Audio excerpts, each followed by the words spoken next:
The topic of today's lecture is Mormonism, a covenant people, ritual, practices, and temples. At the beginning of this lecture, because a few people had missed the previous lecture on Mormon beliefs, we reviewed that topic for a good 30 minutes. I'm not going to include that here because most of that material is in my previous lecture that is already recorded. However, at the end of that discussion, there was discussion of what's been known as the November exclusionary policy, which is a policy that says that people who enter gay marriages must be excommunicated and their children are not allowed to be baptized in the LDS Church. Because that discussion was not in the previous lecture, I'm including the tail end of that in this lecture, and then it will move on to the topic of today's recording.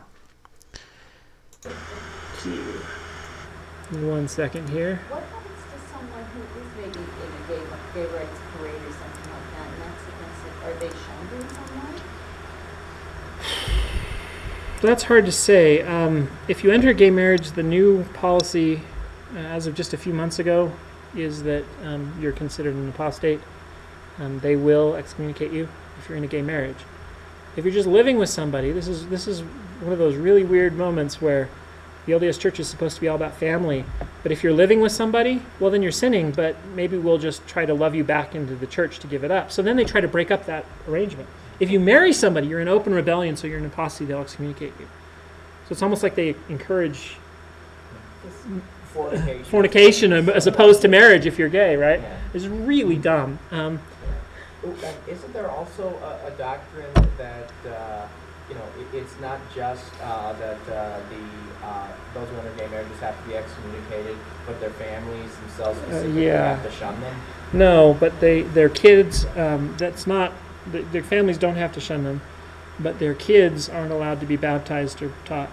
Now, the origin of that, and there is a history behind it that I don't think justifies it, but is a history.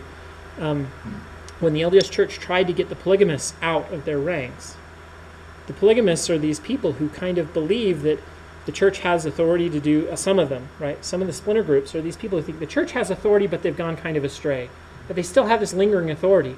Well, I want to use that authority to get myself baptized, then not recognize that authority when it excommunicates me, and continue to claim that I have the priesthood and all this stuff that the church gave me. So the polygamists were kind of trying to fly under the radar, right? And so they would go to church, marry 2 or 3 people, not tell anyone, continue to go to church, have their kids all baptized in the Mormon church, have their kids all ordained to the priesthood in the Mormon church. Then if they get caught, they get excommunicated. But their kids would still continue to grow up in the Mormon church, get all these priesthood, go on a mission, get in the temple, get married, and then their kids would marry 3 or 4 wives, and then they'd get kicked out, and then this cycle would repeat. And the church said, look, this is dumb.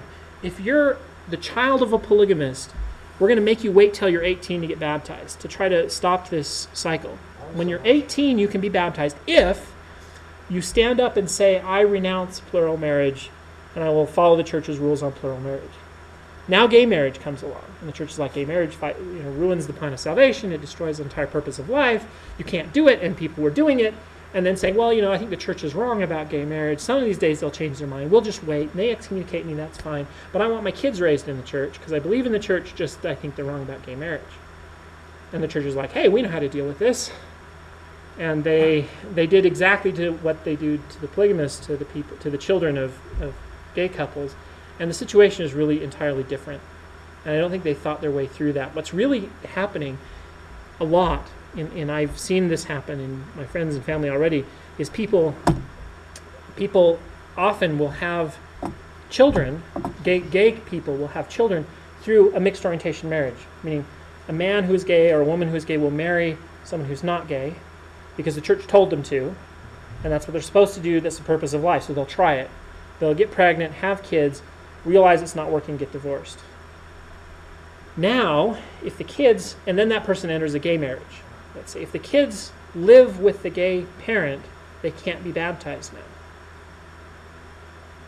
So a lot of these tried to be amicable about how they divide up the children's situation, and it's actually creating bitterness in the divorce courts because now the Mormon spouse has to get custody, or at least partial custody. Otherwise, the kids can't get baptized, and now their eternal salvation is at stake. And then the Mormon church is like, no, their eternal salvation. They can do it when they're 18, and if they die before that, it doesn't matter because, we're for the dead, and it's okay. We're not in a hurry. And they're like, yeah, but look, think about all the shunning that would go on if you're a Mormon kid and you go to church, but you can't get baptized. You can't take the sacrament.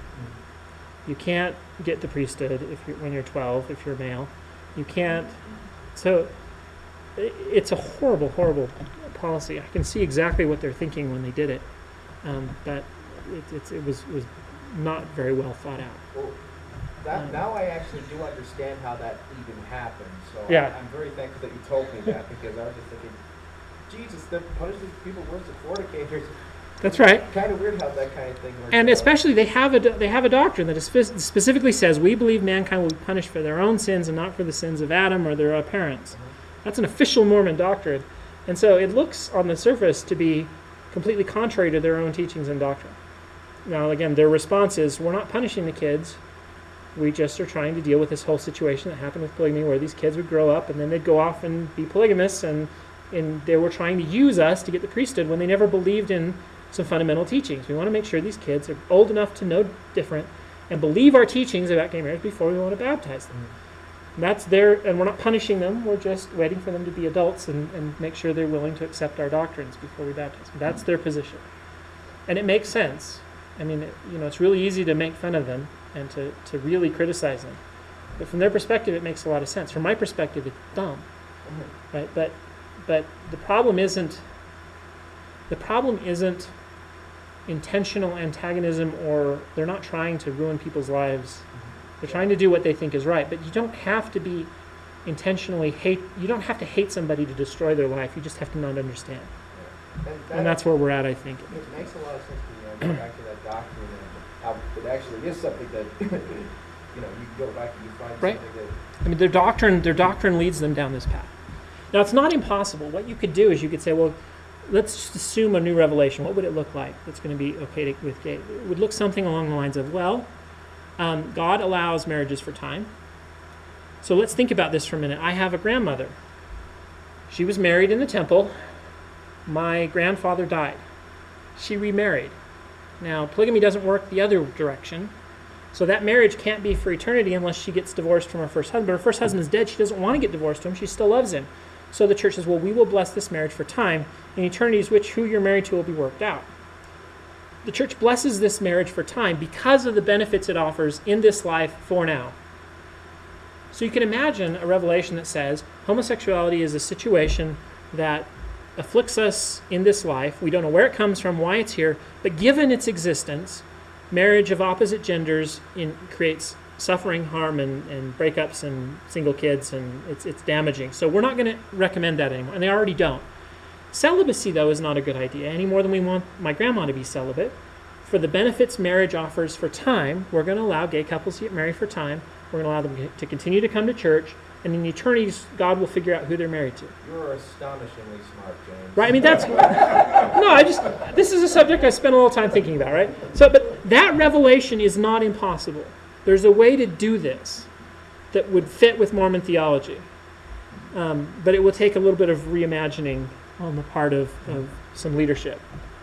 But it's not an impossible thing. All it has to happen is for them to realize that God wants people married for time for the benefits that offers, even if it's not an eternal marriage. Because that's the best state for them to be in this life. Ta-da, we're done. And, that's not an impossible. I can see that happening. So we can at least hope anyway. Okay. Let's do the temple thing. This is actually supposed to be, so that was last week. And I said I'd do it in 15 minutes. I did it in a half hour. That's actually not too bad. Why don't we do our break? Because we're going to do a break at an hour. I think it's better to do it now because now's the natural break in our subject matter. And then we'll talk about temples. And we'll come back. So let's do about 5 minutes. You can use the bathroom, get food. Shall I bring it back and start over? All right. Temples. So I already had this conversation a little bit during the break, but I want to reiterate. The temple is one of those topics that Mormons usually don't talk about outside of the temple. Let me also get some background. I want to know how many of you were here for my Freemasonry talks. How many weren't here for my Freemasonry talks? Okay, about more than half of you weren't here. That's too bad, because that actually forms a very interesting introduction to Mormon temple rituals. But Mormons won't talk about this for the most part. But this subject is one that I think actually does some damage to Mormonism in the way in which they won't talk about it. So there's elements of the temple you promise not to reveal. I never have. I don't see any reason why I should. But there are other elements that are just sacred, so Mormons will treat them with a certain amount of reverence, and they usually won't talk about them outside. Mormonism also is very anti-symbolism. For example, they don't even have a cross, because the excuse they give is people were worshiping the cross instead of Jesus, so we don't use the cross. It's just cultural, really. There's no real good theology behind that. But their sacraments are very. They don't do these very elaborate mass ritual. The sacrament is very simple, and so they're almost non-symbolic simplicity in everything they do, except the temple. The temple is this hugely symbolic, ritualistic thing that Mormons often will go to without any experience or understanding or prior knowledge. And the other question I want to ask for background: how many of you are familiar with Joseph Campbell? Here with 1,000 Faces. Okay, so about half of you. The Mormon temple fits. It's right at home in his initiation ritual language. But again, most Mormons aren't familiar with that. If you go to the temple with some familiarity with ritual and initiation, it's an extraordinarily moving experience, or it can be. If you go to the temple with no preparation, you often fall flat on your face, and people have described to me horrible experiences, and just really not liking it. And it was my favorite part of the church. In fact, this entire series of classes was based on a class I taught at BYU on temples that I got interested in because of the Mormon temple ritual. The Mormon temple ritual was so exciting, I wanted to understand it, so I started looking at all these ancient temple rituals, and the more I did that, the more I found just really interesting, bizarre, unexplainable similarities. That, where did Joseph come up with this? And I don't know. But it's the endowment ritual, which is the core ritual of the Mormon temple, is, I think, one of the most beautiful and unexplainable things that Joseph came up with. It's amazing. But that's not the experience of a whole bunch of people who go without the background. And so the origin of all these classes was this. So when I teach this, you get to see why I was interested in this subject to begin with. Egyptian temples, Mesoamerican temples, Mesopotamian temples, Buddhist temples, all this. My interest in all that was sparked because I wanted to understand this other ritual that I had participated in and found so moving. But again, Mormons often will not talk about it, and that leads to a bunch of people not appreciating something. And they have this thing, it's beautiful, and they have it, and it's underappreciated themselves. And so when I was a believing member teaching religion classes at BYU, I pushed against this, we don't talk about it. And I would say, look, the only thing you promise not to reveal are the signs and tokens, which if you from my masonry class, you know what that's all about. That's the only part you promise not to reveal. That doesn't mean we shouldn't talk about the rest of it. Why can't we? And, well, it's sacred. Well, and so there was a certain amount of tension going on between me and other religion teachers over this issue, among others. But when I would teach it at a class, I also taught it at an education week, a lecture, which is this thing where it's kind of an adult RE thing, where people come from all around the world to BYU, and they get to have this kind of BYU-ish experience where BYU teachers will teach to other people who come in and visit for a week between semesters. And that's approved at kind of the highest levels, and they approved my temple class, and I taught it, and no one complained. And so if you talk about it right, Mormons won't complain.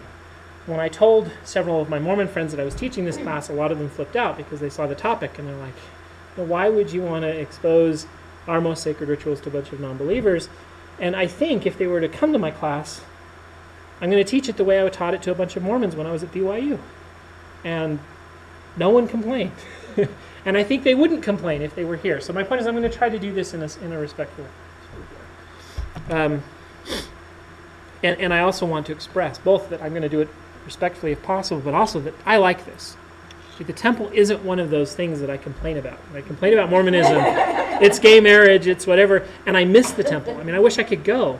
And the Unitarian Church, as fun as it is ritually devoid of any. And if you're here, you're probably the Unitarians who like ritual, or you wouldn't probably be coming to my ritual class. And this is what I miss. This is the part of Mormonism I miss. And I've been about this close to joining. There's a Mormon splinter group called the Reform Mormons, based on the idea of Reform Judaism, and they have a stripped-down version of the temple ritual that they still perform. And I've come this close to joining the Reform Mormons just so I can go to the temple again. And of course, they happily marry for eternity, gay couples, and all sorts of fun stuff. So, same problem though. I don't believe so. But the people I know who are Reform Mormons are like, I don't care if you believe any more than a Jew cares whether you believe in Judaism. If you like it, dig it, come hang with us. So anyway, be that as may, the temple is not my problem with Mormonism. There's a lot of people who will use the comparison between the temple and Freemasonry to show that the temple isn't what Joseph said it was. Joseph, as with everything else Joseph does, he claims he is restoring the ancient order of things. And just as he's restoring the church, he's restoring the ancient temple worship order. The problem is it's similar to Freemasonry. Joseph was a Freemason, and the argument goes, therefore Joseph borrowed all this stuff from Freemasonry. Well, if he did, he changed it quite a bit. And what he came up with is more beautiful than any of the Masonic rituals I'm familiar with. It's more moving, it's more relevant, it's much more interesting. And the more familiar you become with the ancient world, the more obvious it is that if God is the God of the Bible, which we're not going to debate here, but if he is, he borrows prodigiously from everything that touches him. I mean, the temple that Moses built is designed and based on Egyptian patterns that came before. And it's easy to explain that by simply saying God speaks to us according to our own language, our own understanding, and uses the language we understand and know. And if that's the case, the Freemasonry connection doesn't bother me, only in as much as Joseph claims something for Freemasonry which isn't true, which is Joseph claims that Freemasonry is a continuation of an ancient order that was lost and went apostate, and he's restoring the truth. Now, in as much as that claim doesn't really ring true, there's a problem in as much as Joseph is simply borrowing from something and making something beautiful out of it. That's great. But if you went to my Freemasonry class, you notice that Jan Assman and some of the other Egyptian scholars I quoted at the time argued that the guild initiation idea goes back to the oldest written religious text we have, was used as a symbol for entering heaven, and was tied to Egyptian temple worship. And he's not a Mormon scholar. And so even Joseph's claim that Freemasonry is connected to the ancient world in some ways may not be as that dumb crazy as it sounds. And so even that isn't completely off the wall. So again, one of the big arguments anti-Mormons will make against Mormonism is Freemasonry, the temple, Joseph's borrowing from it, and I think they're barking up the wrong tree. And the more time I've spent with this subject, the more convinced I've become that they're barking up the wrong tree. So why do Mormons build temples? Well, everywhere Mormons go, they build these buildings. And they're beautiful cathedral-like buildings, and then they don't let any of you guys in. Except for maybe you, I don't know. They certainly wouldn't let me in at this point. So what are they for? Well, Joseph always said he was restoring the ancient order of things. So he's going to tie it to the Bible. He's going to tie it to ancient temples. Israel was a temple-building people. There's no indication that Christianity meant that the temple was supposed to stop. Sort of. Remember, the book of Hebrews will claim that Christ entered a heavenly temple and offered a better sacrifice. So in the temple, you would go kill animals, in the temple of Solomon. Christ offered a better sacrifice, so why do we need to continue to kill animals? Therefore, the temple worship is defunct, and so we'll get this whole you don't need the temple anymore argument. On the other hand, remember when we talked about early Christian cathedral building, we talked about Christian envy of the temple. You remember there's revelations in Ezekiel that says that when Christ comes, a new temple will be built, either before he comes or as he comes. There's this, the entire heaven is designed on the temple model. And either the temple is a model of heaven, or heaven is designed like a big Temple of Solomon. So temple theology, temple ritual is still integral to Christianity. And Joseph argues that sacrifice may end, but temples don't. But if that's the case, you've got to come up with something else to do. So imagine you're Joseph and you're going to invent a temple ritual. Right? You can't do sacrifice because Jesus was the last sacrifice. So what are you going to do there instead of sacrifice?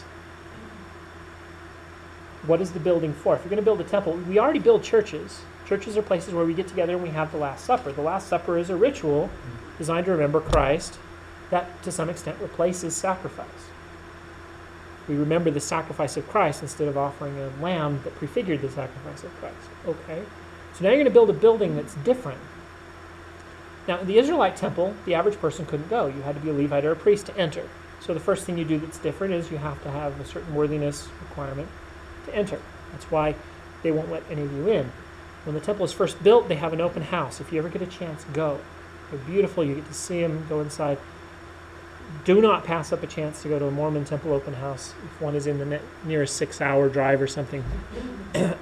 Because once they're dedicated, you don't get to go in again. At that point, they're closed. Like the lab building. It's almost as if the lab was offering a tour of some, go if you get a chance, right? So that's the first thing you do different than your church. But then what do you do inside?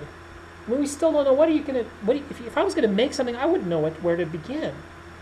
And I guess where I would begin after spending a lifetime studying temples is with the initiation patterns described by Joseph Campbell. And with these patterns of, remember when I handed out the very first class here, for those of you who can remember back 3 years ago or something when this started, I handed out something called the Temple Typology. That was written initially by a guy named John Lundquist, who is Mormon. But he was getting his PhD. It was from his dissertation in ancient Near Eastern history. And what he said is he provided a list of things that all the ancient Near Eastern temples have in common. What he didn't say in his dissertation, and what he didn't mention to his non-Mormon PhD advisor, is that every one of those elements is also in the Mormon temple, which is why he was interested in finding them in the ancient temple. Now, the question is, how did Joseph know that? Did he just get lucky?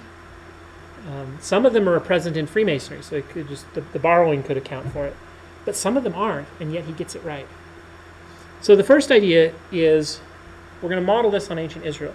I believe that Joseph understood, from the Bible at least, Joseph had, or the author of the endowment, whoever he was, probably Joseph, had an understanding of the biblical temple model to a degree that far exceeded his time. If you read modern biblical scholarship on this stuff, this is what they claim the biblical temple was all about. I think that if you then look at the Mormon temple, you'll see the same patterns. What I'm going to do is I'm going to take a step back from the Mormon temple, and we did this when we did ancient Israel. When we did ancient Israel, we talked about Israelite temples and the meaning of the Israelite temple. Some of you weren't there, though. So I'm going to back up and redo that for just a brief moment, because Joseph understood this. Then when we do the Mormon temple, what he's trying to do is recreate that minus the sacrifice. So first we have to understand it, then we see the recreation. And then you have to just sit back and kind of marvel for a minute. Where did he get this? Because the understanding of the Israelite temple that I'm going to show you is the sort of thing that has been published in the last 100 years. And Joseph created a ritual that has the same elements in it 150 years ago, 200 years ago. So, again, now Joseph is horribly wrong in his biblical interpretation on all sorts of other verses, including the Jesus visiting the spirits in prison, and we've talked about verses that Joseph just mangles. So clearly, he doesn't have the Bible, understood at this level that none of us do, until you turn to the temple. This is a place where he gets it right, and I still don't know how he gets it as right as he gets it. So what is the temple about in the Bible? Well, the first obvious thing is that the temple is a covenant institution. Ancient Israel was a covenant people. And a covenant is a treaty. And they're a covenant people because a treaty system had been developed around them. And they borrowed the treaty system to make a treaty with God. So in the earliest biblical text that we have, if we try to reconstruct what the early Israelites believed, it's been badly redacted such that later people have tried to hide some of it. But the earliest Israelites seem to have believed that there were lots of gods. They were polytheistic. And they believed that each god ruled over its own little city-state. There was a god for Babylon, a god for... And those gods were probably real, they thought. But they thought that the God who was the creator of the universe had chosen them as his own city-state. They were special because the creator God was their patron god of their city-state. And that's how they differed from these other gods. And these other gods would often claim that they were the creator. They had their own creation myths, right? But the Israelites would say, no, they're wrong. Jehovah is the creator of the world. Our God is the creator. You notice creation is going to be an important element of this whole thing. Our God is the creator, not your God. And our God is the God of our city-state. And he has asked us to covenant with him, to worship him and him only. This is the beginning of monotheism. Monotheism isn't, in its earliest form, the belief that other gods don't exist. It's the belief that we, as a chosen people, are under covenant to worship this God only. And that covenant process was borrowed from the treaty formulas. So if a king conquered a city, he would put them under treaty to pay taxes to him and to support him and to pay fealty to him as their king. And there was a covenant pattern in which he would place them under covenant to be his vassals. It's the vassal treaty pattern. The Bible borrows wholesale the entire vassal treaty pattern. Only these people are covenanting to obey God, to make God their king, and to worship him and him only. And again, this is the beginning of monotheism. So here's the pattern. Here's how you make a treaty in the ancient Near East. You have a preamble, which essentially says, I, Babylonian King Sargon the 12th, did conquer thy city. And then you give a historical prologue that involves how, you actually owe me fealty because I built your roads, I conquered your cities when they rebelled, and I defeated your enemies for you, and I established order from the chaos of the world. So you owe me. The point of the historical prologue is to create a sense of indebtedness. And then I list out a set of stipulations. If you will keep this covenant, I will build the roads and guard your cities and blah, blah, blah. And you will pay me taxes and you will come when I call for battle and yada, yada, yada. Stipulations. And then we got to make sure that, understanding human psychology, people don't forget this thing. So what we're going to do is we're going to write it on a stone, or we're going to put it on tablets. We're going to put those tablets in the temple, and every year we're going to bring them out and read them. This is the Ten Commandments. You see Moses with the 2 stone tablets. They're placed in the Ark of the Covenant, and they're brought out and read to the people. We're supposed to read the law every year. Those are the provisions for depositing the text and for public reading. And then you have to have witnesses, because no treaty can be signed without witnesses. And after you have these witnesses, you got to give some blessings and cursings, right? And the blessings and cursings go something like, if you obey this treaty, you will prosper forever, and the God of heaven will shine down upon you, and your crops will grow, and your fields will harvest. And even the earthly treaties had this. They would call upon God to bless the person who keeps it. And then they'd call upon God to punish the person who breaks it. And then they'd call upon themselves to punish the person who breaks it. And we're going to cut off your heads and cut off your fingers and chop you in half, and your tongue will be cut out and pulled out by its roots, and it gets gory. And if you're lucky, we'll do it in that order. Yeah, and if you're not lucky, right, we'll do it in the other order.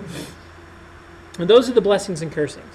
And they get very gory. In fact, in Hebrew, you don't make a covenant. You cut a covenant. And the reason you cut a covenant is because you do something like, if I break this covenant, may my life be taken. May I be killed. May my throat be cut. Maybe whatever it is. In fact, you'll see this in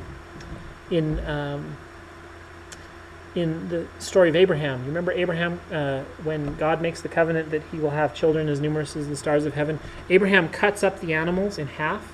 He divides the animals in half, and then he lays the pieces next to each other. So he's cut them in half, and he's laying the pieces next to each other. And then what would normally happen is the vassal would pass between the halves. And what the vassal is essentially saying is, may I be cut in half if I don't keep my covenant. In the biblical text, he sees a fiery pillar pass between the pieces. And that's a really moving text that just everybody misses, because what just happened is God took the vassal role. He said, Abraham, I am your vassal, because may I be cut in half as you have cut these animals in half, if I don't grant you children as numerous as the stars of heaven and the seed of the earth. This is even more moving when we then get to the story that everyone likes to mock, as Abraham offering his son Isaac. Because that covenant where God said, may I be killed if I don't give you this seed, he promised to give him through Isaac. And then he asked him to sacrifice Isaac, after promising him by God's own life that he would give him seed through Isaac. And there's nuances to this story that are again, most people like to step over because it doesn't fit the narrative of this whole. We like to phrase the Isaac story as God teaching people that blind obedience is what's necessary, and you should even sin if God asks it of you. And that's a great way for us to read it, because that's how it's interpreted and taught in sermon after sermon today. And it's a horrible lesson. But what the ancient people saw in that story was a man giving up what he wanted most, being willing to give up what he wanted most, and somehow trusting that God wouldn't break his promise. Somehow, even with this sacrifice, he would have children as numerous as the stars of heaven from Isaac, who didn't yet have kids. And somehow this would happen, and he didn't know how. And when he got there was a ram in the thicket that he sacrificed instead. And he offered the sacrifice God asked, and he still got the promise, and his faith was rewarded. So this is how they read the story, not how we read it. And sometimes it's helpful to go try to put your head back in their world for a minute. And again, these covenants are an essential part of their world. It's all about covenants. Everything is about covenants. Making them, keeping them, and the rituals for making them and keeping them. And that's this ratification ceremony. Now, the way the ratification ceremony works is you do some physical act. So think about human psychology. The biggest problem with going on a diet is what my grandma used to call the "I'm going to start my diet tomorrow" syndrome. If you want to stop smoking, and you're addicted to cigarettes and you want to stop, again, the biggest problem is, well, I can smoke this one because it hurts too much to not, so I'm going to smoke this one and I'll quit again after this one. And I'm going to make the change in my life later thing keeps getting pushed down the road. If I can get you to stand up and take some physical action that indicates that from this moment on things are different. This is the moment when I'm starting my diet. That creates a psychological impact that is motivating for change. That is the nature of the initiation ritual. But that's at least the nature of the covenant element of the initiation ritual. I promise to do X, Y, and Z, and I'm not just going to promise it, I'm going to sign the contract. Today we make those promises by the act of writing a signature. They ratified them by actually doing something physical that has to be unlike something you do normally. And again, that gives it the propensity to feel weird if you're not prepared. But you've got to take some physical action that is unlike what you've done previously to indicate the moment when you stepped over the line and made the covenant. And you can see it in baptism. Baptism doesn't feel weird to us in this culture because we're used to it. Think about it for a minute. What do? I take you out into the water, and if I'm actually baptizing the way they did in the ancient world, instead of sprinkling water on top of you, I actually take you and I dunk you under the water, and I pull you back up out of the water, and ta-da, you're born again, and your life is different. That's actually kind of a weird thing. But it doesn't feel weird because we're used to it. Mormon Temple feels weird because it's something we're not used to, because it's also something they don't talk about. So they don't get a chance to feel used to it, and it feels weird. But it's the same thing. There's a ratification ceremony that follows certain patterns. And the ratification ceremony is supposed to be symbolic of the covenant relationship you're entering into. So if I'm making a covenant with God, again, baptism is a good analogy. I'm making a Christian covenant with God, then to die, be placed under the water, buried, be brought back up out of the water to be reborn, just as when a baby is born, the water breaks, and then the Spirit descends as a dove, and your hands are placed on your head and you're confirmed, you're given the Spirit. And this pattern mimics birth in order to indicate a rebirth, but a rebirth into the Christian life where you become one with God, one with Christ. You become Christ, his child, reborn as his child, and his proxy, almost. So now I am supposed to live my life as Christ because I am now a Christian, because I've been baptized and reborn in his name. That's the sort of thing we're talking about when we talk about ratification ceremonies, which is some ritual. Now, this was, again, a secular thing initially. So if I was a conquering king, I would have an initiation ritual to get you to recognize that you're now my stewards and you're promising me as vassals. In fact, we still have this sort of thing, or we used to, when someone would swear fealty to the king, right? And the king would or unite them, or you pledge your sword to the king, and there's a physical, you kneel before the king, and right, there's physical acts that place you under stewardship, covenant, or obligation to this new person. So let me do these things in a little bit different order. Israel did this after they conquered the Promised Land. So after they conquered the Promised Land, they went to Shechem, which is this place where they placed the tabernacle. This is the first Israelite temple. The first Israelite temple is the tabernacle of Moses that's carried in the wilderness, right? When they get to Israel, this is where they put the temple to remember this moment. And this moment is recorded in Deuteronomy, and there are two mountains in this place, Gerizim and Ebal. And what the children of Israel did was they marched between the two mountains. And remember the pillar passing between the two pieces? This is Israel passing between the two mountains. And they put a bunch of priests on one side and another priest on the other side. And the ones on one side read from the law the curses, and the ones on the other side read from the law the blessings. At least this is what the Bible says they did. And this is actually in Deuteronomy, so it's suspect and probably late.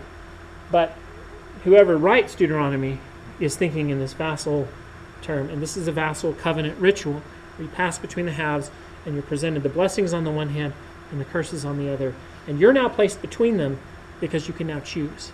And this image will show up throughout the Bible from this moment on, where they will talk about, I have placed before you on the right hand or the left, and you're free to choose. And so the righteous on the right hand, the wicked on the left, well, that's the blessings on the right hand mountain and the cursings on the left. And you, as Israel, passed between the two. And now you get to choose which you want. You want to be blessed? You want to be cursed? Well, then you should be righteous, right?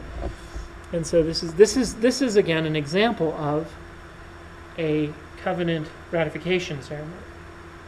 After you ratify it, you have to repeat it and read it every year. So that's the yearly festivals that are then instituted in Israel, Yom Kippur, Rosh Hashanah, to repeat this and make sure that you remember the covenant you've made. And that's why, if you worship another god, it's so bad if you're in Israel, because it's adultery. Just as you've made a covenant to be with your wife, you've made a covenant to worship God and worship him only. And if you worship someone else, it's not that the other gods aren't great and don't exist, although sometimes there's some competition between them. It's that if you worship them, you just broke your promise. And after I did all this stuff for you, anyway, I saved you. I saved you from Egypt. I brought you to the Promised Land. I helped you conquer the people in the Promised Land. I put you here, and now you're going to worship somebody else? After all that, and then after you promised, well, you see the historical prologue in that? That is the historical prologue. So the Exodus story, whether it's historical or not, everyone likes to debate the historicity of Exodus. It's dumb, but it's an interesting side trip down history lane. But it's not about the historicity. It's the prologue to the covenant ceremony of the Pentateuch, the 5 books of Moses, that culminates at Shechem, where they then plop down their temple. So the temple is about covenant. So let's go back. I did this in a little different order. The covenant is revealed to Moses on Mount Sinai. So the covenant that was ratified at Shechem was revealed on Mount Sinai. And Mount Sinai actually is the temple that they then built. So the plans for the temple are revealed on Mount Sinai, but the temple that they build and the plans they build mirror the mountain itself where they were given. Right? You have an altar. You have the water from the rock. You've got the burning bush and the menorah, which is the burning candlestick. You've got the incense altar providing smoke, and you've got the cloud, and the throne of God, and the tablets of stone which sit inside the ark. So what they're doing is they're taking Mount Sinai with them. But it's Mount Sinai where the law was given, which becomes their covenant temple element. And then, of course, the law itself provides these blessings and cursings. There's some New Testament elements. In fact, they talk about the New Testament as the blood of a new covenant, which we could go into and we could spend forever. But the Israelites were temple-building people. They built first the tabernacle, then when it was destroyed at Shechem, they brought it to Jerusalem. They built a permanent home for it. It became the Temple of Solomon. When it was destroyed, they built the Temple of Herod. This is where Jesus taught. He spent a lot of his time at the Temple of Herod teaching, preaching, overturning tables, whipping people for money changing. I thought there were only 2 temples. So Israelites will describe this as the Second Temple period. This is the tabernacle. This is the temple. But the tabernacle is a portable temple. This is when they make it permanent. It's destroyed in 600 by the Babylonians. It's rebuilt. They call it the Temple of Zerubbabel. And then it's redesigned or improved, expanded by Herod, which is Herod's temple. But that's all. So this is the first temple. This is the tabernacle. This is the first temple. The temple of Zerubbabel and Herod's temple are called the second temple because the sacrifices don't stop. It's just a renovation. So they number their temples from the time when the sacrifices stop. So this is all one. Of course, the other thing we've got at the temple is sacred clothing. So when you're going to go here, you get dressed in special ways.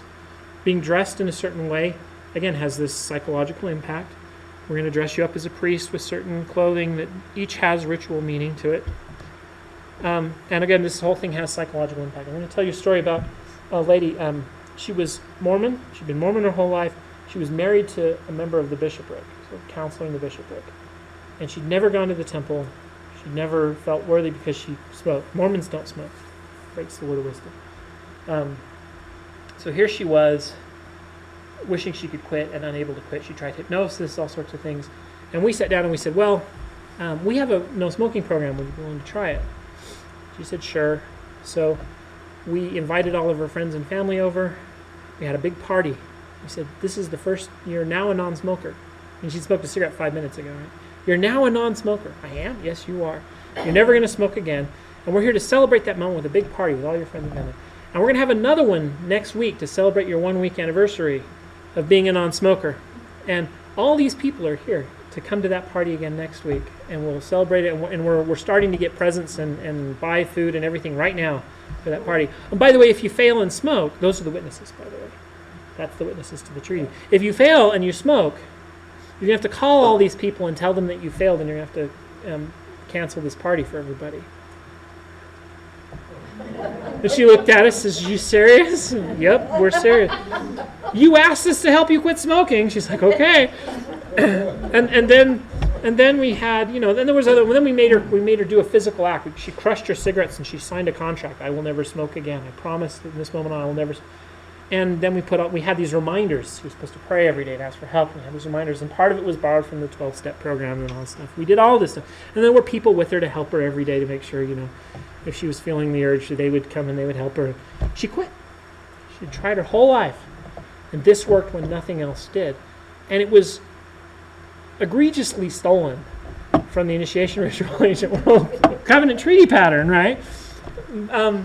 Because it has a psychological impact. I think one of the reasons it's everywhere you look is because this is one of those things that moves human beings. Part of our psychological makeup. Okay. Yeah. Go ahead. Yeah, this is when I was a missionary. Yeah. I still get Christmas cards from her. She's really disappointed that I left the church. So, I'd be too. Yeah? If I was a Mormon. Okay, so covenant rituals. Mormons have several of these. The first, of course, is baptism. Baptism is our physical act. It has symbolic implications that tie to the resurrection, to the death, burial, and resurrection of Christ. But it's also witnessed by 2 people. It's performed by a priesthood authority. And it's not just that makes you a Christian. It puts you in Mormon land. It's all about covenants. Baptism is about being a Christian or whatever. But for Mormons, it's about covenant. You promise at that moment to mourn with those that mourn, to stand in need of comfort, or to comfort those that stand in need of comfort, and to be a witness of Christ at all times, places, yada yada. I can go through it. But So how old are you then? 8. And then, and by the way, in Mormon land, a lot of people make you wait older so that it can mean more to you. But in Mormon land, baptism is the beginning. I promise I'm going to start. I'm going to try. When you're serious about it, you want to give everything to God, you go to the temple. You do that when you're 19, 18. So you don't go to the temple as a child? No. Parents or? No. I did, because my parents weren't married in the temple. They were married in the temple when they were later, and I was sealed to them as a child, and I was there when I was 5 to be sealed to my parents. They led me in, and I was part of the sealing ritual. Whereas if I'd been born in the covenant, it wouldn't have been necessary. So I was sealed to my parents when I was 5. So I got to go, but most people don't. You can go do baptism for the dead when you're 12, but the full endowment ritual is something that happens when you're older. And again, that's important because baptism, 8 isn't really old enough. But that's okay. Baptism is just the covenant that I'm going to try. I'm on the road. The temple is the covenant. I'm going to give everything I have to God. Everything I have, everything I am is yours. And in return, you make me a God. I give everything to you, and you make me like you. And that's the promise that you make there. And you do that when you're older. And so that these rituals build. And so that you start at 8, and then you get older. And after baptism, then hands are laid on your head. Now again, this is a covenant. And the way it works, that priesthood authority is part of the covenant. I mean, it has to be done by someone who has authority. Because what they're doing is signing a contract from God. So you have to have God's power of attorney, or you can't sign the contract for God. So that's the priest who baptizes. That's what the priesthood is in Mormon land. It's the power of attorney to make covenants for God. I'm promising in God's name, and I can promise things to you in God's name because I have God's power of attorney, aka the priesthood. So you have to be baptized by someone with authority. That's why Mormons don't recognize baptisms from other churches. No authority, no covenant. So I sign the covenant by getting dunked under water. God signs the covenant by having his designated representative perform the baptism, and the witnesses sign the covenant by they actually have people physically, literally stand there and serve as the witnesses, and they see it and witness that it's been done. And then the sacrament, which is just communion, is a weekly repeat of your baptismal covenants. You recommit. This is the rereading. You notice this rereading moment? The sacrament is the rereading of the covenant, where you repeat it. You participate in the sacrament once you have been baptized? Yes. So from age 8? Yes. You can do it before that, but it doesn't mean anything. But Mormons will often let kids before the age of 8 take the sacrament as a training, sort of, just to get used to it. But it doesn't mean anything before that. As a missionary, we told older people not to take it until they were baptized. If they did, we didn't try to stop them or make a scene. We were told to tell them not to. But pre-8 kids, doesn't matter what they do. At the age of 8, you get baptized, and then you can take it, and now it means something from then on. Yeah. Like in a lot of places, you go to church on Sunday, or we go to church on Sunday, so do the Mormons go to something other than temple that they take their church Yeah. to? Church on Sunday. Oh, church versus temple, they're Right. two different things. Two different things. Church, anyone can go to. That's why the visitors welcome on all the churches, because people have this temple thing in mind and don't understand. So church is church is church. It's different. That's borrowed from the synagogue tradition. So Jewish synagogue tradition comes down through Christian churches, and we have church on Sunday. The temple is something that only worthy members can go to, and this is where you make the most sacred covenants of your life and that guide the rest of your life, and then you come back to church. So the baptism sacrament, these are all outside the temple covenants. You get baptized outside the temple. You take the sacrament outside the temple, and then when you're older and ready to commit everything, usually happens when you're about to get married or when you're about to go on a mission. So this happened to me a few months before I left on my mission. That's when I went to the temple. How old were you when you got married? 27? That's pretty old for a woman. It was. In fact, 23 or something. Brigham says you're a menace to society. Go figure. Hey, you're 23. Go get married, dude. Society long before this. All right, so Mormons built temples everywhere they went. I mean, they were in New York. They were kicked out. They went to Kirtland and they built a temple. It's this one. They were kicked out and they went to Missouri, and they tried to build like 3 temples there, and they kept getting kicked out before they finished. And then they went to Nauvoo and they built a temple. Joseph was martyred, and Brigham Young took them to Salt Lake City, and they built a temple. So Mormons built temples everywhere they went. The first one was in Kirtland, and this is the Mount Sinai moment of Mormonism. There's a revelation that says, "Go to the Ohio and I will give you my law." Well, the Israelites went to Mount Sinai, and God there gave them his law. His law was recorded in D&C 42, which was a revelation about organization of the church, and it's called the law. It's in fulfillment of this promise, and it has to do with building the temple. They went to Kirtland, they built a temple, God gave them his law, just like Moses gave the law of the tablets of stone. But they also then, and he promises you will be, endowed with power from on high if they go there and build this temple. So they do, and this is what it looks like. And we got some pictures of the interior. The building is still there. It's actually worth going to. And at this building, Joseph and Oliver Cowdery claimed they had a revelation where they saw Jesus, they saw Moses, and then they saw Elijah and Elisha, who were actually biblically the same person, so that was just Greek versus Hebrew. Joseph says they're different people. He's kind of confused. Mormons today get around that by simply saying, well, there was a prophet Elisha, we just don't know anything about him, and he's talking about some other biblical prophet with the same name, and we just differentiate by calling one Elijah, one Elisha. And Elijah's the one we all know about. Elisha's this other guy we know nothing about, but Joseph had a vision where he saw him. It doesn't make a whole lot of sense, because Joseph is talking about Elisha. The only reason he mentions him without any explanation of who he is because there's the biblical Elisha. Just not Elijah and Elisha. It's Elijah and Elias. There we go. Thank you. I screwed that up. Elisha is the guy that follows Elijah. I'm talking about Elias, which is the Greek name for Elijah. Anywho, it's been a while since I've done this. Okay, so Joseph, and these people, he saw all these visions, and in these visions, he says they gave him keys. So this is the Mount of Transfiguration moment for Mormonism. Its imagery is borrowed from the Mount of Transfiguration, where Peter, James, and John got the keys. In this case, Joseph is given keys to, among other things, what will become Mormon temple worship. The rituals performed in the Kirtland Temple are not the rituals performed in modern LDS temples for the most part. They consisted of a dedication ritual, which is still done today. This is the Mormon temple dedication ritual with the Hosanna shout and things. So this is one of the Mormon temple rituals. That had its origin in Kirtland. They did washings and anointings. They are different than the washings and anointings most Mormons think of when they think of washings and anointings. But they were washed. People were washed to be clean from the blood and sins of this generation in Kirtland. And then they started the School of the Prophets. The ritual for the School of the Prophets is described in the Revelations of Joseph.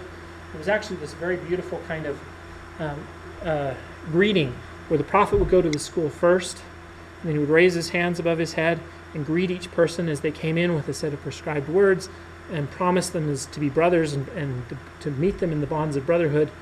And then they would have a School of the Prophets. The description of the School of the Prophets is essentially Joseph was teaching the deeper truths of the church in the temple to a set of people he was kind of grooming to succeed him, including the apostles and some of these other people. It's where many of the revelations happened, including D&C 76, which we talked about. Although that was done in the upper room of a store because the temple hadn't been built yet. But the School of the Prophets belongs in the temple.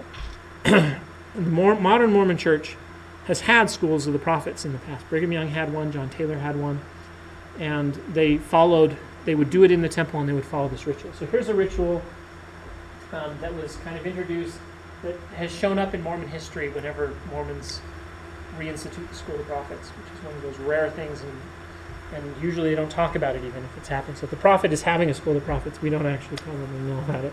But we know that John Taylor did it, we know that Brigham Young did it, and we know that Joseph did it.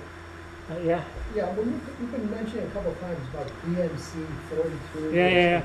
Doctrine and Covenants. So this was part of the other lectures. Okay, but it's like the year in which it was done, or the sequential order. The sequential order of the Revelation. DNC with 42, you follow 43.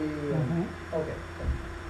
It's a book of, so the book, Mormon scripture includes the Bible, Old Testament, New Testament, the Book of Mormon, and a set of revelations to Joseph that some of them get names, but they're referred to by numbers. And they're not really chronological. The numbers are almost arbitrary, but I've got all these dumb numbers in my head that I've got memorized. DNC 42, DNC 76. Kind of like the Hadith of Mormonism? Yeah, kind of, except they're canonical, so they are elevated to the same level as the Quran, but they serve some of the same purposes the Hadith would in Islam. because they are canonized in Mormon land. And then there's one more, the Pearl of Great Price. Okay, let's see. And then they do the washing of feet, which is borrowed out of John. Remember the book of John describes Jesus washing the feet of his apostles? So remember the leader of the school shows up first, greets all the people, and then shows his humility by girding himself with a towel and washing the feet of the other people who come in. This was one of the Kirtland rituals that is still done today. And then we have this giving of the keys. Now the keys, Joseph already had the priesthood, but presumably in the Kirtland temple, Elijah and Moses gave him the keys to the gathering of Israel, and Elijah gave him the keys to the turning of the hearts of the fathers to the children, which will be interpreted as this whole marriage for time and all eternity and sealing parents to children down in a perpetual chain, which becomes later Mormon temple ritual. And so even though that ritual is not done in Kirtland, presumably the keys to authorize that ritual, which would then be done in Nauvoo, were given in Kirtland. So this was a preparatory temple. Then the saints were kicked out, and they left it behind. They went to Nauvoo and built this one. It burned down, and then it was destroyed by a tornado. An earthquake, I think, also hit it at one point and destroyed what was left of it. And yeah, so it kind of fell apart. And then when I went there, I went and visited. There was a grassy knoll, and kind of you could see some spots, some kind of foundation stones littered around. They excavated that, dug it all up, and then people in Nauvoo started picking up the stones that they were discarding and saying, "Hey, I don't want a piece of the Nauvoo temple," and selling them to tourists. But then they built this thing, which is a exterior duplicate. The interior is different, but on the exterior, it's a duplicate of the temple Joseph built in Nauvoo. This is where polygamy was introduced. And this is where it was done in Joseph's very big store in the upper room because the temple wasn't done. But this was the temple that Joseph was building for the temple rituals as we know them today. And the Brigham Young gave the temple rituals, mostly as Mormons know them today, to the saints before leaving and going to Salt Lake City in this building. 1841, 1844 is when Joseph was killed. 45 and 46 Brigham leaves. I think by 46. I think it was 46. Well, no, I don't know personally. I just think, after he gets brutally murdered. Yeah, he didn't leave just because of Joseph's death. He left because there was a militia trying to kick the saints out. Joseph was killed in a jail further away when it was overrun by a mob. But when he went to Salt Lake, he built this temple. This was the temple where I received my initiation. I went to Salt Lake. I lived near there. Where would somebody from Los Alamos go? Albuquerque. There's a temple in Albuquerque. Which is where Heidi and I were married. How often do you order temple rituals? Well, you can go whenever you want if you're willing to make the journey, but you go once for yourself. So this is the brilliance of the work for the dead argument. These ordinances are essential for exaltation. These are the ones that make you a god. If you're a Mormon, these are the covenants and promises that make you God. So again, the way you become a god is you make and keep sacred covenants. These are the covenants where God's half of the covenant is to make you like him. So you do this once for yourself, just like you're baptized once for yourself. But Mormonism allows work for the dead. And so work for the dead is also a provision in Mormonism for deposit and public rereading. It's a covenant renewal process. In other words, I did this once for myself. I get to go back and do it for somebody else. And when I do it for somebody else, I renew my promise myself that I made. But now I'm doing it for someone else, and at the same time renewing my own promise. And so you can do this as much as you want, as often as you want, if you're willing to make the trip and do the rituals, but you do them for somebody else. You only get to do it once for yourself. So that when you go back, you do it for somebody else. So how many temples are there versus how many churches? Mormonism was very sparse on temples for a long, long time. We built churches everywhere, but there was a temple in kind of Utah, and a couple of them around Utah. But there was always a feeling in Mormonism that we'll build as many of them as we need to give everyone an opportunity. And so in just the last few years, they started building smaller ones. They used to build, there'd have to be enough to justify a big, grand cathedral-style building.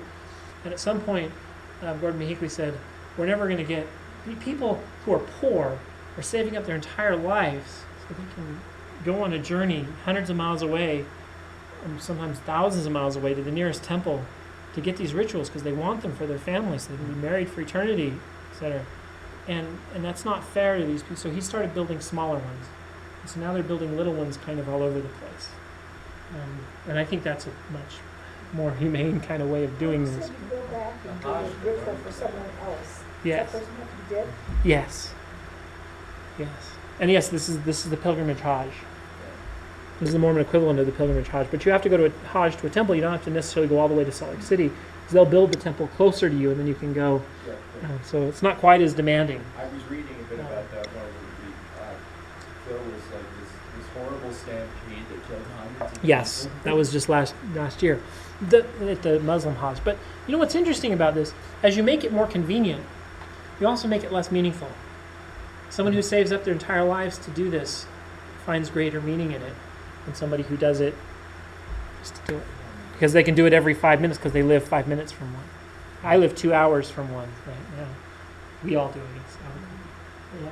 So baptism for the dead, does that mean that you can decide, someone who's never been a Mormon, that they're dead and you feel that they should be Mormon and you do something to it? I mean, I don't know. I know that's the way it comes across. So let me clarify. Remember, the theology is you need this ordinance to be saved, to be exalted. You have to have it. If you don't get it, you're not exalted. It's a requirement. That's the path to exaltation. But here's the problem: a bunch of people didn't get baptized who would have if they had had a chance. Well, that's not fair. So you either have to give up this as a requirement, which, by the way, the Bible seems to imply it's a requirement. So you either give it up as a requirement, which the Bible doesn't allow, or else you assume they're all going to hell. And that doesn't work. Right, so, or you can have purgatory, but that doesn't, yeah. So what Mormons do is, it's really simple.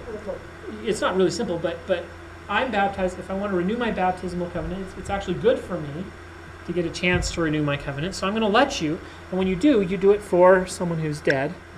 And there's a verse in the Bible that says that. And that gives them the opportunity. Now, it doesn't make them Mormon. They have to make themselves Mormon. So this is this teaching in the spirit world. But you need a body to get baptized. So I perform that piece.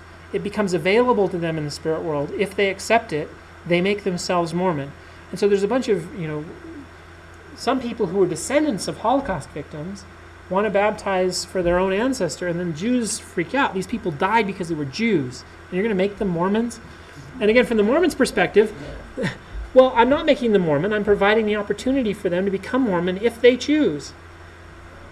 Right? So it's a touchy subject, and it makes a bunch of people angry. And frankly, if the Mormons are wrong, they're just getting wet. Why are we unhappy with them? Let them go get wet.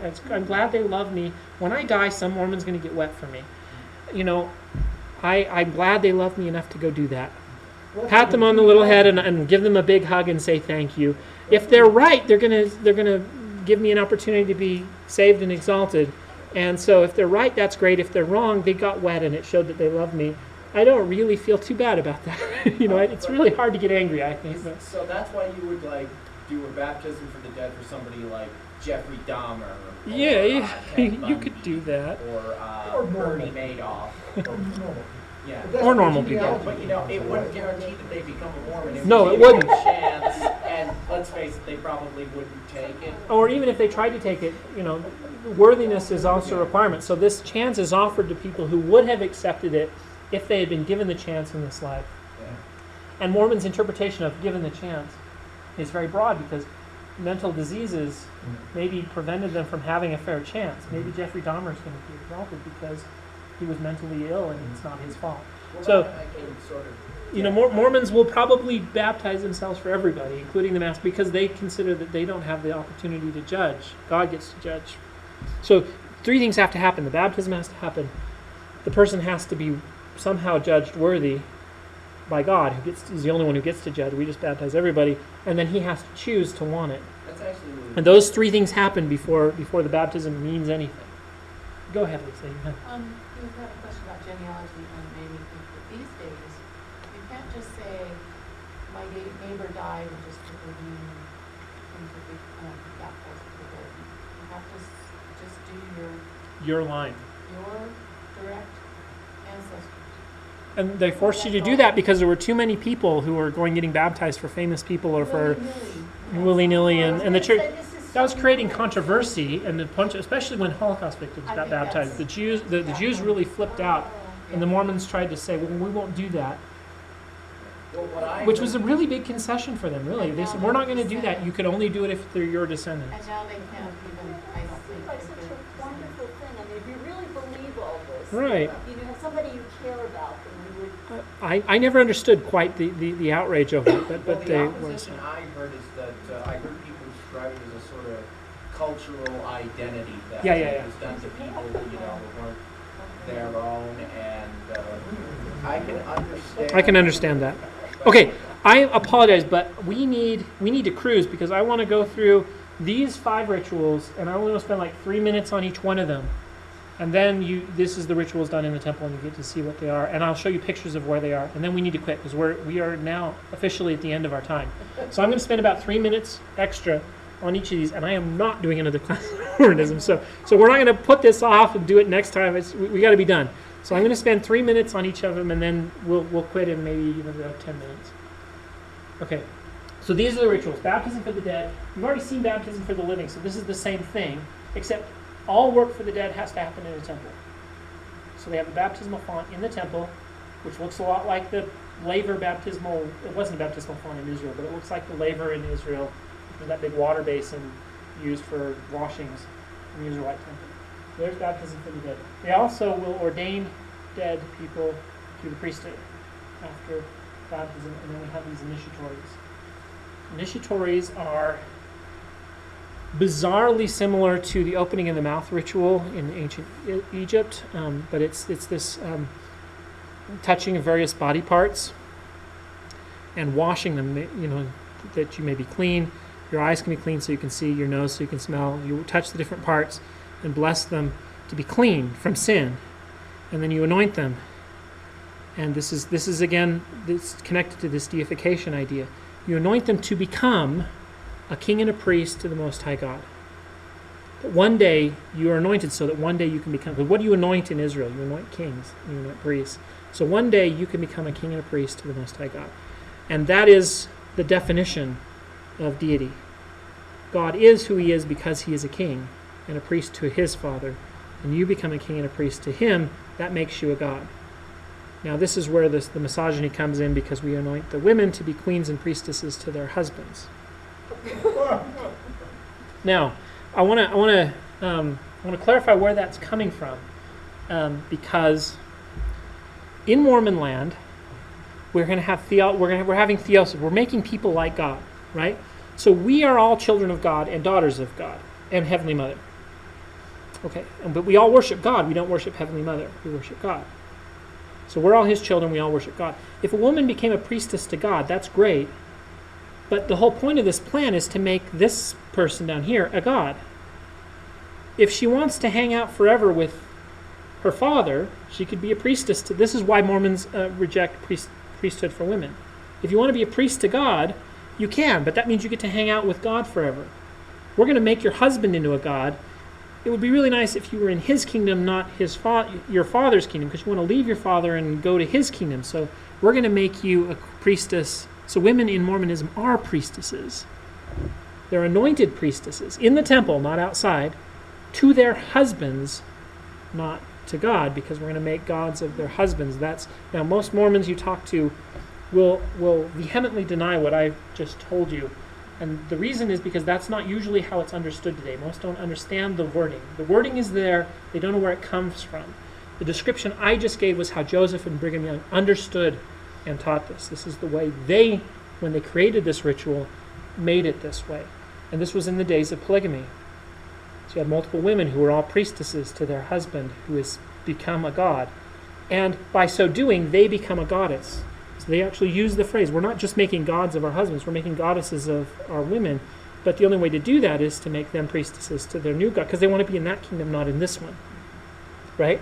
And just as I become a god by becoming a king and a priest to my father, God, they become a god by becoming a queen and a priestess, a goddess, by becoming a queen and priestess to me, who is their God instead of their father. So they leave their father and cleave to me.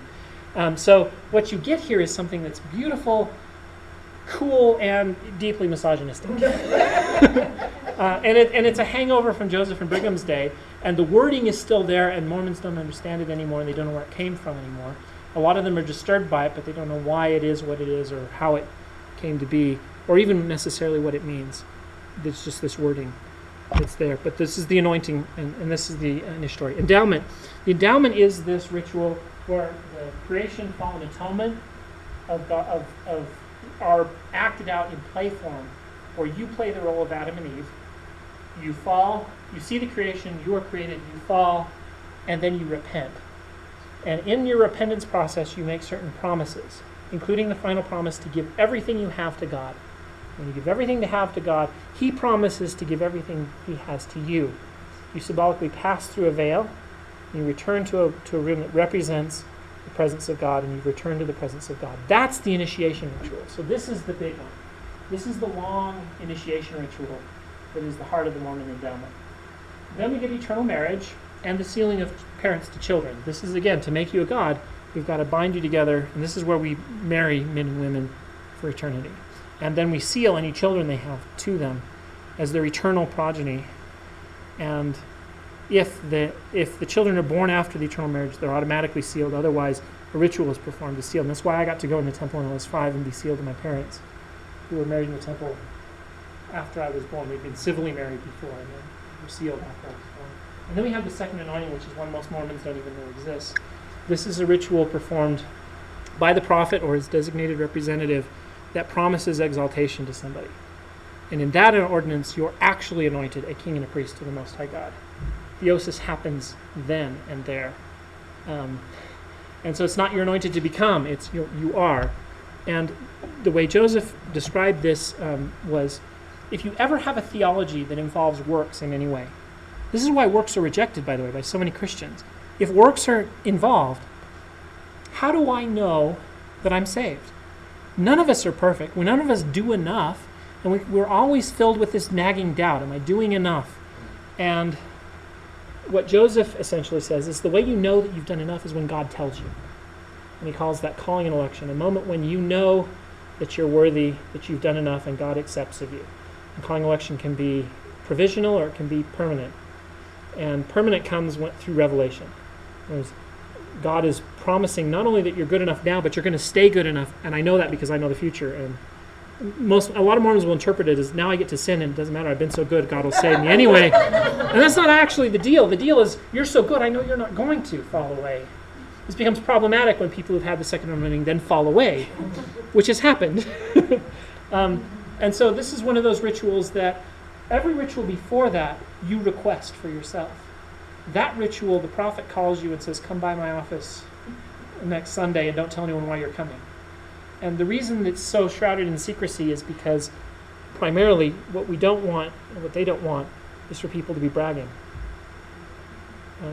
This isn't, or seeking. Well, we want people to seek in the sense of we want people to want to be righteous, but there's a danger that you seek it because you want it for yourself instead of seeking to serve other people, which is the way you get it. There's a contradiction here. You serve others and you get it.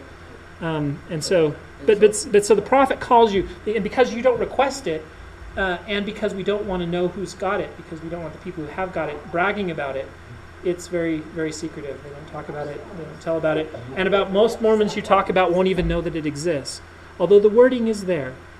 The opening line of the endowment says, "You have been called up, and you have been anointed kings and priests to the Most High God, or queens and priests to your husband.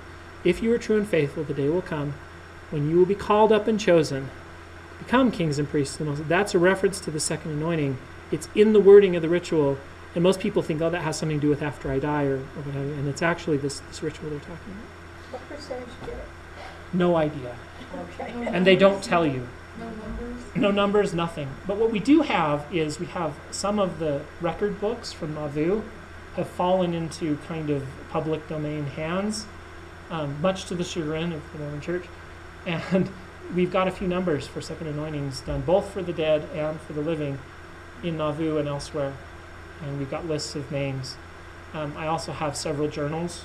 The one place you're supposed to record it is not tell other people, because you're not supposed to brag about it, but you get to record it in your journal. And I've got journals from my ancestors, 2 or 3 of them that have had this. So there's no recording within a temple document? There is. The temple keeps track of all this. They don't give those numbers to us, though, so we don't know. I do know that there was one guy who got this ritual and then stood up and told everyone that he had got it and encouraged everyone to get it and gave a big talk in like a stake meeting. And the church was incensed because that wasn't, you're not supposed to be bragging about it and you're not supposed to be talking about it. And there was a time when they stopped doing it for almost everybody, even leadership in the church. And the only reason I know this is because we have a journal of an apostle who came to the prophet and said, this is bad. We have people who are general authorities in the 70 who have not received their second anointing, and they're in the 70. And this is wrong. We need to fix this. And apparently he petitioned with sufficient vehemence that the numbers were relaxed, and the church started doing it again in greater numbers. How great, I don't know, but we have that. I have that journal. I've read it. We also have now a guy, Tom. What the heck is his name? Thomas Monson? No. He's the prophet. But what's this guy? Palmer? No, I can't think of his name. Anyway, he was a leader back in Australia, who had his second anointing, left the church, and gave an interview with John Dillon in Mormon Stories, describing his second anointing. And I can only imagine that the church is losing its mind, because at this point they're going to go back to not giving it to anyone, because now they have an apostate. He's the same guy that tried to sue President Monson for fraud, for taking his tithing money and knowing that the church wasn't true. Anyway, you remember that? Anyway, okay. He made a big stir from this whole. He's actually a little bit crazy. Anyway. Okay, so baptism for the dead. This is the baptismal font in Salt Lake. I don't know where this one is from. I'm not actually sure, but that's what they look like. In the initiatory, among other things, there's this washing anointing to become priests. They give you the garment. This is the Mormon underwear. We have to talk about this because everyone makes fun of Mormons for wearing special underwear. I think incorrectly, to some extent. I think the best description of this is priests. Remember the other temple sacred clothing is a whole part of this deal. If you're a Catholic priest, you wear special clothing. It serves a purpose. It reminds you who you are, and because you take it with you everywhere, you're constantly reminded of who you are and the promises you've made. But if you're a Mormon, the bishop on Sunday might be a garbage collector on Monday, and so they wear it underneath, just for that purpose, because they have a lay ministry. But it serves exactly the same purpose as the Catholic kind of clothing. It has sacred implications. It's connected to the garment given to Adam and Eve when they were kicked out of the garden, which is an ancient Christian tradition. The giving of a coat of Adam was given a coat of skins. Skin requires death. That's the fall. You have to sacrifice an animal, kill it. Death, fall. You get a coat of skins. The priest is given a coat of linen in the Israelite temple. And the word uses the same, the coat.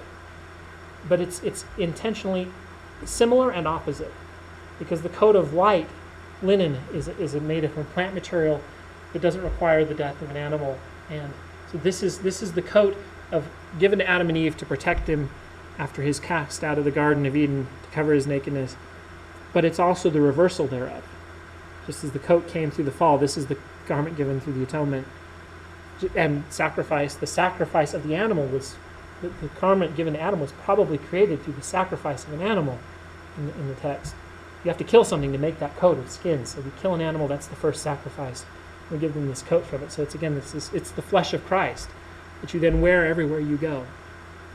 And so it's a deeply meaningful thing. And I remember the first time I took mine off and said, I'm not wearing this thing anymore.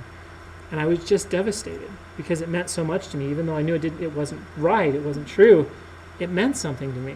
And I'd worn it all my life, well, not all my life, but since I was 18 or 19 years old.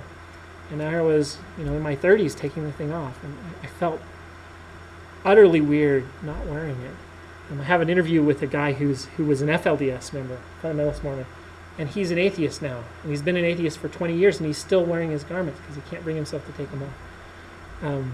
Anyway, so then we get the endowment. I'm going to skip some of this. The endowment moves through various rooms in a progressively elevating manner as you move your way up. It's an initiation ritual. It starts with the creation of the world. It moves from the creation. This is the creation room. And there they read a depiction of the creation. Into the Garden of Eden. So you pass from that room through a hallway into this room. These are pictures from the Salt Lake Temple. And this is the Garden of Eden. So there's the lion laying down with the lamb, and next to the tree of knowledge of good and evil and the tree of life. And if you look around the room, it's really beautiful. The women sit on one side, the men sit on the other. And if you look at the details of the tree of life, there's the lion and the lamb, and between them is this tree. And if you zoom in on it, which is really hard to see in these pictures because I got these pictures and then scanned them from a book, I've sat in the room and looked at it. What you have is that is a beard, that is mouth, those are eyes, those are upraised hands, and what you've got is Christ hung upon the tree. And he's the tree of life. And the fruit of the tree of life is the sacrifice of Christ, sung between the lion and the lamb. And here you have the Garden of Eden story. It's depicted in play form where you play Adam and Eve, and later you'll play Adam and Eve's children, is that you take upon yourself their role. Then you're cast out because you've sinned. So this isn't just Adam's sin, this is your sin. Because all of us have fallen, all of us have sinned, so we all are cast out of the garden with Adam and Eve, where we're given a coat of skins, and now we're in the world where, now you'll notice the lions are fighting. This now death has happened, there's dead trees as well as living ones, but it's still a beautiful place. And here you're taught the gospel, and you get a chance to repent. And if you accept the true messengers from the Father, repent of your sins, you get to undo the fall and work your way back on condition of certain covenants. And as you make the covenants, you progress through different stages of repentance. So you start in this stage, you move up. This is more pictures of the lone and dreary world, including the fighting lions. And then you move up into this room, which is have you been to the Salt Lake Temple? Yeah. Okay.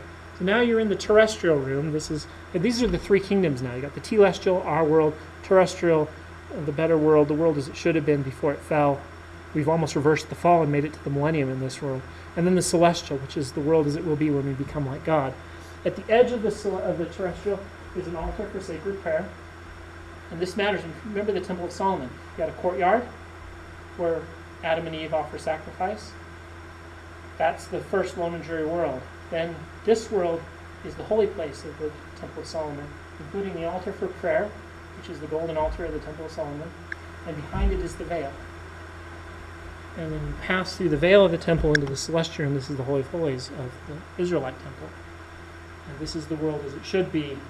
And so when you go here, the ritual is essentially over. You pass through the veil, you enter this world, and your family has, you're going through usually with family and friends, and there they are, unless you're the first one. So you go first and you wait for them, and then they come in and you embrace them, and you sit in this quiet place and contemplate what you've just been through. It's this extraordinarily moving initiation ritual, because this is the place where you get to spend forever with your family. You get to see God, and God embraces you through the veil and pulls you through in an act of love. And so you go back to the Masonic 5 points of fellowship. That is used as the embrace through the veil. You reach through the veil and you embrace the Lord. And there's this connection between the embrace and the wrestle of Jacob. To wrestle and to embrace are the opposites. Remember, Jacob wrestles with the angel and then embraces Esau and says, to see your face is to see the face of God. There's the wrestle, the embrace, and the atonement. And the word atone is also connected to this word to embrace.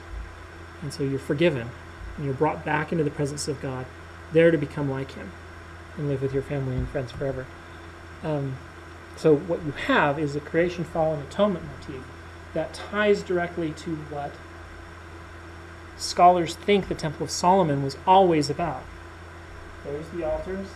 There's Adam and Eve built an altar out here, and that's where Cain and Abel had their spat at the altar.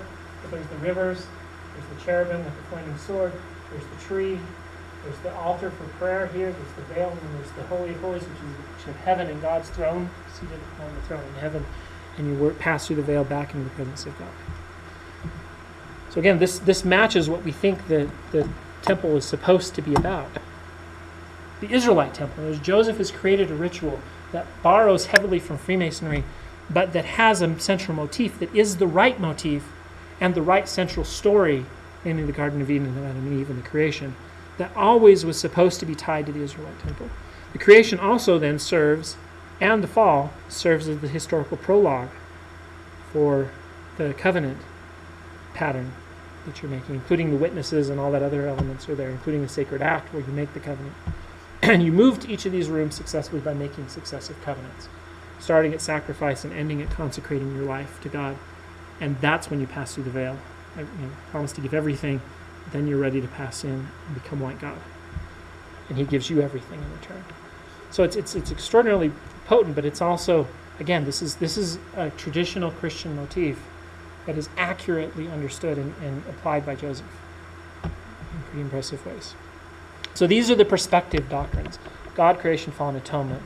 And the reason I call them perspective doctrines is because I can teach any doctrine this way. So if a Mormon comes to me and says, why should I pay tithing? And you say, well, God created the world.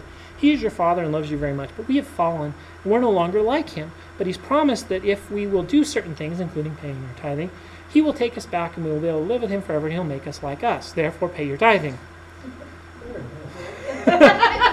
Right? So I can teach any Mormon doctrine this way, and that's why people will go to the temple where you're encouraged.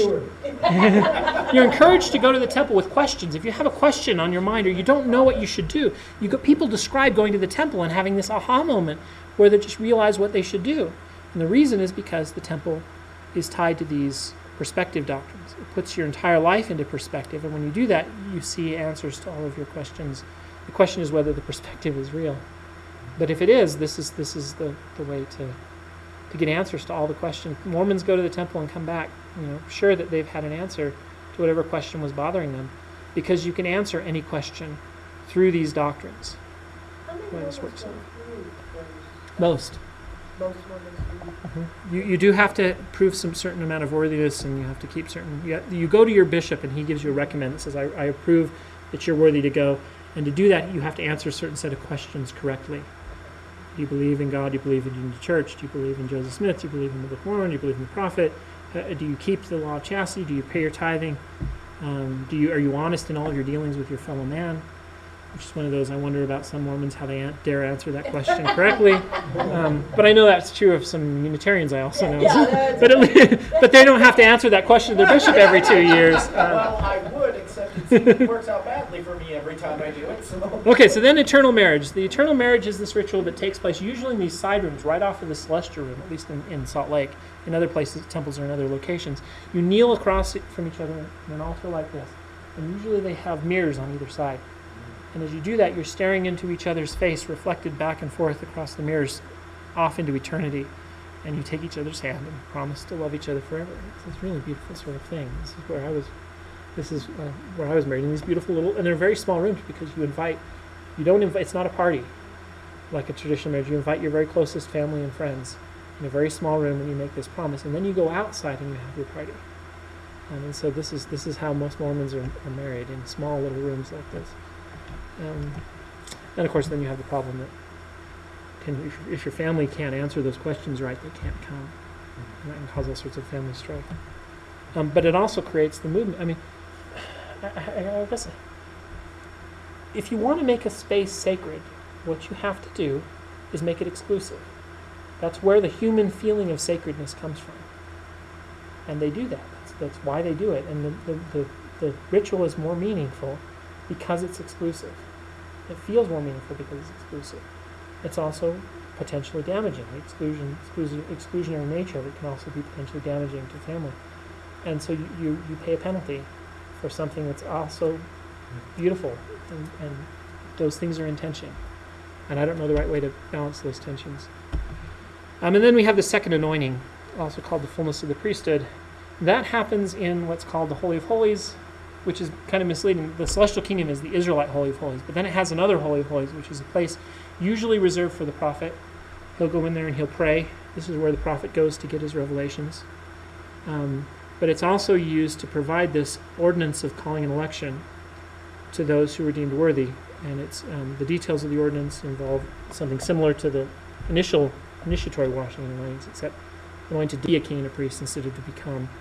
But they're similar. There's also an element where the wife washes. You remember the moment where the woman washes washes Christ's feet with her hair? the woman will then do that with her husband. So this is actually the opposite, other sort of misogyny, because in this moment the woman is declaring that the husband is worthy of everything that's been given to him. And so men are taught that if you want to become what you're supposed to become, at some point you have to walk past your wife and she has to say, yes, he's treated me well enough and he's worthy of this. And if she doesn't approve, it doesn't happen, right? So this moment where your feet are washed by your wife, hair, and in fact that ritual used to happen. Now it happens apparently, according to this latest guy in the temple.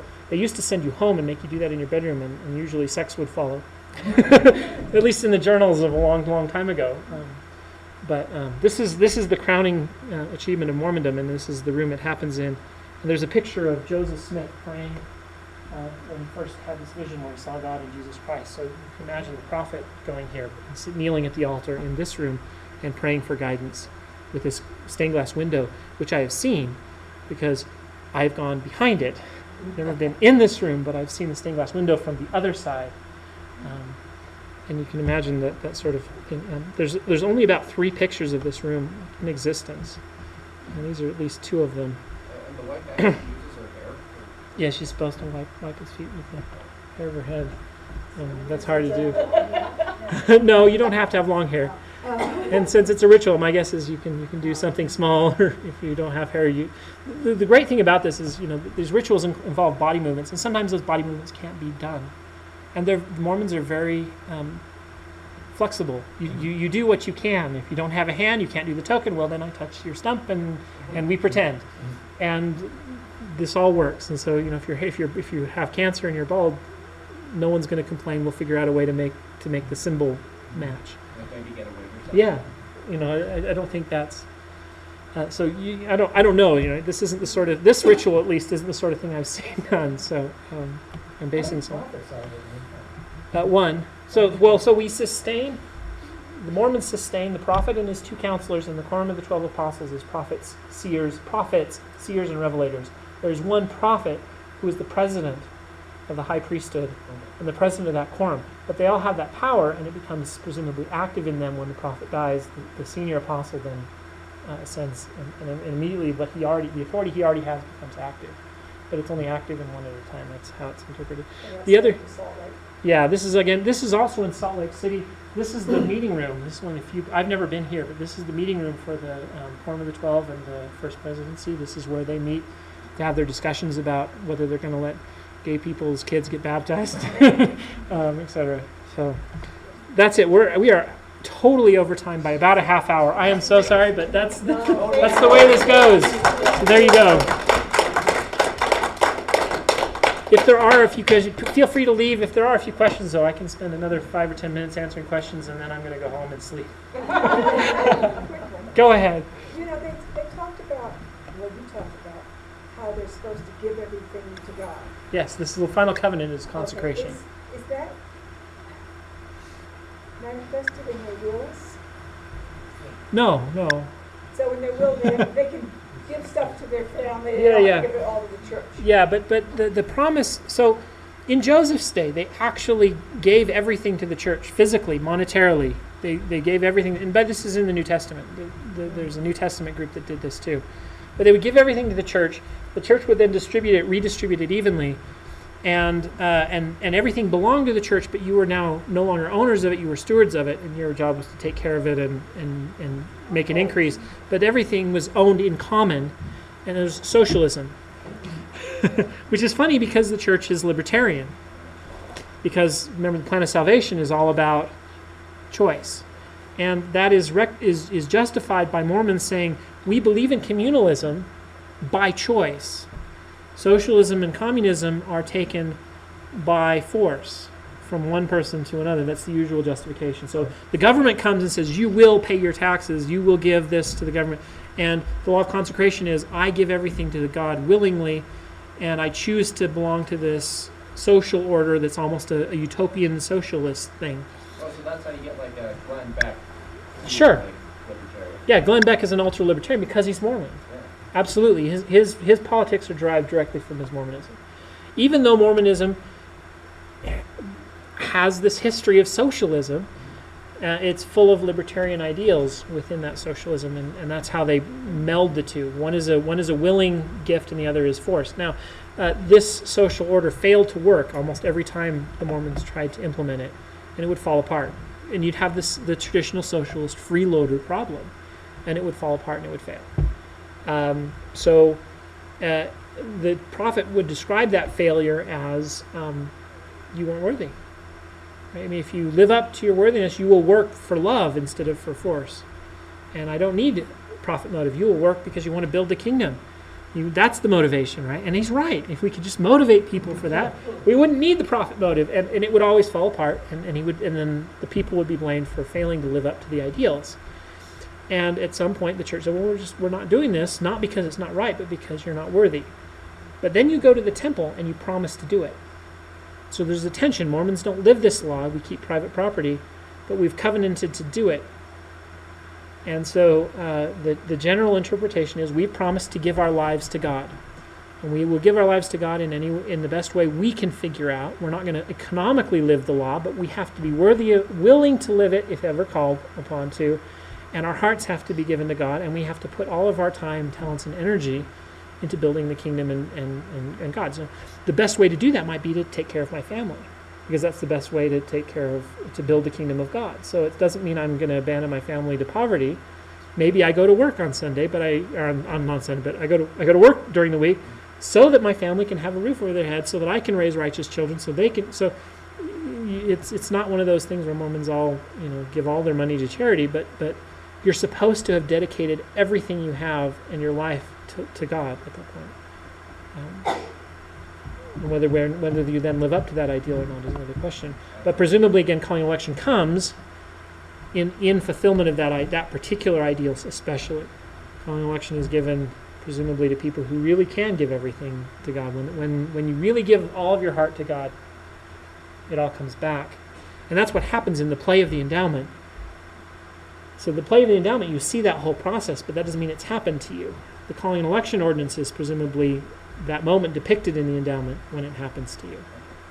There's one other thing that, all of this talk about, sex, it's got me thinking, God has, his wife, Talk about his sex holy at mother, and, Mormonism is supposed to very much discourage celibacy. Does that mean Mormons believe that Jesus had a wife? Well, so let's work on that for a minute. Was Jesus married? You'll notice that there's a woman who comes in and anoints his feet and washes it with her hair. In Mormon calling and election in the second anointing, that ordinance is performed by a wife on her husband. Brigham Young, Joseph Smith, and several of the early Mormon apostles explicitly taught that Jesus was married. Later Mormon teachers have said that is their opinion, but they've never said that they were wrong. They just said it's an opinion, it's not doctrine one way or another whether Jesus was married during his mortal life. But if you're familiar with the second anointing, it sure as heck looks like what Mormonism is claiming is that the woman who anointed his feet and wiped them with the hairs of her head was his wife. But isn't that woman Mary Magdalene? Yes, it is. Wow. Which is one of those great Open secrets. yeah. So then you get the Da Vinci Code, right? I mean, that's where we're headed, right? And Mormons watch the Da Vinci Code and go, yeah. But there's a whole bunch of Mormons who watch it and go, no way, because, again, most Mormons don't even know the second anointing exists, much less know what happens there. And it's not taught that Jesus is married. And it is officially taught that it is not doctrine. To distance it from the early teachers who taught it, that was their opinion. But it's also not taught that it's not true. It's just taught that it's not doctrine, that it has to be true. And so every Mormon you talk to will give you a different answer to that question. It's very clear that the early leaders of the church thought so. Now, if you have this doctrine that exaltation comes through marriage, it's pretty obvious that Jesus is an exalted human being. There's no doubt that he's going to be married. The question is whether he was married during his mortal ministry or not. And on that, the church has no official doctrine. There's reasons to think one answer over another, but they have no official. It is very clear that he has to be married to be exalted. So at some point, Jesus is going to be married. The question is whether he was married during his mortal life, and the answer is we don't know. But that you mention of sex is important because Mormons have a very interesting view of sex. Most kind of Christians feel that sex is this necessary evil, and Mormons have this view that sex and procreation in the eternities is part of the joy of becoming a god. And sex was created not just for procreation, but for enjoyment, to cement couples together. They have a very healthy view of sex in that respect, because they have this very strict, because sex is so sacred to them. Sex is almost a ritual of brilliant, you're never more like God than when you're joining with another human being to create a life. It's so rich, so sacred to them, and so beautiful to them that to do it inappropriately is also that much worse. And so they have this very, very strict view of sex outside of marriage being very wrong, very sinful, and a lot of not just sinful but sacrilegious, Yeah. because this is the ritual of godhood that you're performing without proper authorization and authority, and mocking God in the creation of human life, and in the very thing that makes God who he is. And so Mormons are very, very opposed to sex being misused. That's also why they're opposed to gay marriage, gay sex, and it creates a problem, because even though there is this healthy view that sex is eternal and beautiful and godlike, people don't shift gears that fast. You go through your whole life being told no, no, no, no. Okay, go have fun. Go for it. Go for it. And a lot of people fail to go for it. And a lot of them end up in counseling because they feel horrible after having sex the first time. They feel like they're a chewed piece of bubble gum or a licked lollipop or the other analogies that sometimes get used. And if you slip up and do it before you're married, you imagine even worse the sort of guilt that creates. And then when you are married, you've already had this association between guilt and sex. So at the same time, Mormons, this is very, very interesting.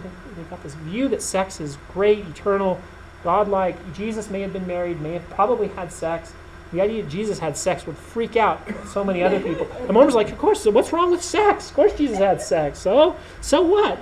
That doesn't make him, bad. God had sex. That's right. Gosh dang it, that's right. Don't have sex even. Sex is great. So this is a great, sex positive view of life, coupled with this very negative view that is very hard to put together right. In my mind, at least, I struggled with it. I don't know how to put it together in a way that actually is livable. Well, that marriage ceremony is the beginning of the rest of your life. Right? That's right. The meeting on smoking. So That's you right. You can have sex after. That's right. And you're supposed to come to that moment never having had it, and then you go home and now you get to have sex. Some people never get over that. No, They live their whole lives. I know all sorts of people. I know lots of people who they've been married 50 years and they still can't have sex without feeling guilty because. The sad part is that what I've noticed is people are finding more and more reasons to feel guilty about sex instead of less. It's actually rather depressing. Yes, it is. Okay. And yet there's this there is a Mormon escape to that, right? I mean, sex is supposed to be this beautiful thing. And that's what happens when you make it so beautiful that you can't live up to it. And then when you get there and it doesn't work so well on your wedding night, and it's supposed to be the most amazing thing in your life. You've waited your whole life for it, and it doesn't work because you don't know how. I know, it's like riding a bicycle. That's right. No wonder, it messes up. Yeah.